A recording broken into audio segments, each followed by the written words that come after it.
महेंद्र भास्कर नारखेडे, राहणार आसुदा. असं गाव माझं जवळ 3 किलोमीटरवरती जळगावापासून. मी गाव म्हणजे कसं म्हटलं तर बहिणाबाई चौधरींचं गाव, नावाला फक्त बहिणाबाई चौधरींचं गाव. आणि तिथे म्हटलं तर पाण्याची व्यवस्था नाही, काही नाही, गटारी तुंबलेल्या. आणि गावामध्ये असं आहे की तिथे ग्रामपंचायत असल्या कारणाने ग्रामपंचायतमध्ये भरपूर भ्रष्टाचार झालेला आहे. की मी वारंवार त्या ग्रामपंचायतच्या चौकशीनुसार त्यांची कंप्लेंट करतोय.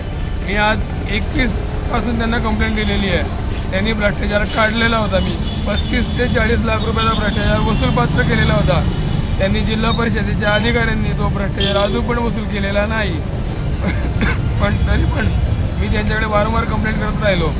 मी त्यांची कंप्लेंट जिल्हा अधिकाऱ्यांकडे सुद्धा केली होती.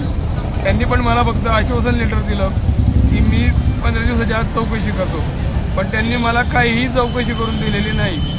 मी नंतर आपले जे आताचे जे अनिकेत पाटील म्हणून साहेब आहे त्यांच्याकडे 1 महिन्याच्या अगोदर चौकशी म्हणून दिली होती की तुम्ही तिथे व्हिजिट मारा, सरप्राईज व्हिजिट मारा.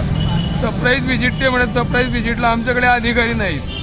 म्हटलं साहेब तुम्ही 1 दिवसाची सरप्राईज व्हिजिट मारू शकता, 1 दिवसाची सरप्राईज व्हिजिट मारा, पूर्ण दप्तर ताब्यात घ्या आणि त्याची चौकशी करा साहेब. कारण काही वेळेला असं असतं की मागचे जे ऑडिट रिपोर्ट आहे ते अजून पण आमच्याकडे नाही आहे अजून. आणि हे फक्त पुढचे जे ऑडिट रिपोर्ट आहे तिथले ते फक्त शिल्लक आहे जागेवरती. म्हणजे मागच्या सरपंचांना ऑडिट रिपोर्ट दिले नव्हते का यांनी.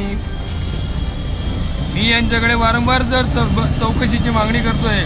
हा कोट्यवधी रुपयाचा भ्रष्टाचार आहे तिथे. हा कोट्यवधी रुपयाचा जो भ्रष्टाचार आहे हा पैसा जनतेचा आहे.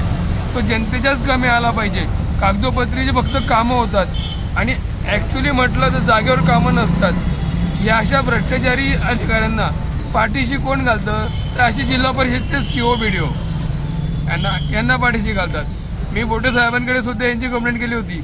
पण बोटे साहेबांनी त्याची बदली दुसरीकडे करून दिली व तिथे वसूलपात्र म्हणून 1 रुपया सुद्धा आलेला नाही. मग आजपर्यंत जर 35 ते 40 लाख रुपये जर वसूल होत नसले तर याचा काय उपयोग. आमच्या गावाचं दुर्दैव की आमचं गाव बहिणाबाई चौधरींचं म्हणून ओळखलं जातं आणि गावामध्ये काहीही सुविधा नाही. पाणी वेळेवर येत नाही. आता पाणी जर वेळेवर येत नाही त्यात त्यांनी अमृत योजना बघून आणली 12 कोटी रुपयाची.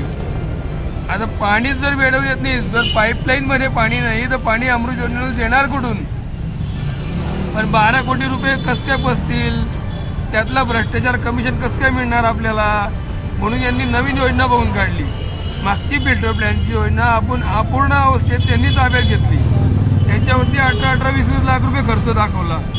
वास्तविक तसं म्हटलं तर पाणी योजना पूर्ण झाल्यानंतर 1 वर्ष ते कॉन्ट्रॅक्टरने चालवायची असते आणि नंतर हँडओव्हर ग्रामपंचायतीकडे द्यायची असते. ती योजना अपूर्ण अवस्थेत ताब्यात घेतली यांनी.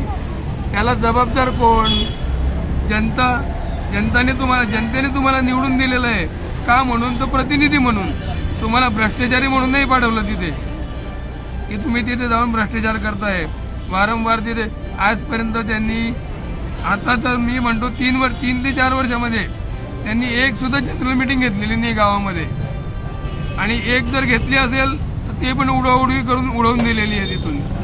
म्हणजे ऑनलाईनमध्ये घेतलीच नाही आणि नंतर तहकूब करून टाकली. जनरल मीटिंगचे मुद्दे काय हे पण त्यांना माहिती नाही. इथे कसं आहे, जर समजा तिथे राज्य कोण करतं आणि निवडून कोण येतं. त्यांच्या मिसेस तिथे निवडून येतात आणि त्यांचे मेंबर लोक तिथे येतात बसायला. हे कोणता कायदा आहे हा. आणि आजपर्यंत सरकारी अधिकारी एकही अधिकारी जनरल मीटिंगला जिल्हा परिषदेमधून आलेला नाहीये. तसं म्हटलं तर गावाचे संपूर्ण अधिकारी जागेवर हजर पाहिजे, तेव्हा ती जनरल मीटिंग बोलली जाते. गावामध्ये झालेला भ्रष्टाचार भरपूर आहे. मी अनिकेत पाटील सरांकडे तक्रार केली होती. त्यांनी मला उडवउडीचे उत्तर देऊन टाकले की तुझा भ्रष्टाचार सिद्ध झालेला नाही म्हणे, तू सिद्ध करून दाखव. अरे तुम्ही जर मला कागदपत्र देतच नाही तर सिद्ध करू कसं काय मी ते. तुम्ही अगोदर मला डॉक्युमेंट द्या. मी तुम्हाला माहिती अधिकारामध्ये मागितलेलं होतं कागदपत्र. तुम्ही माहिती अधिकार मला एकही कागद दिलेला नाही. मी आज त्याची जवळजवळ तुमच्याकडे 1-1.5 महिन्यापासून कंप्लेंट केलेली आहे आणि तुम्ही मला उडवडूचे लेटर देऊन दिलेलं आहे की तुम्ही सिद्ध करू शकले नाही. जर सिद्ध मी करू शकले नाही तर तुम्ही अधिकारी जागेवर आहे कशाला, पगार कशाचा घेताय तुम्ही. तुमचं काम है सरप्राइज विजिट मारून दफ्तर। इस दुनिया की नई नई खबरें हमेशा देखने के लिए BV News 24 चैनल को हमेशा देखते रहिए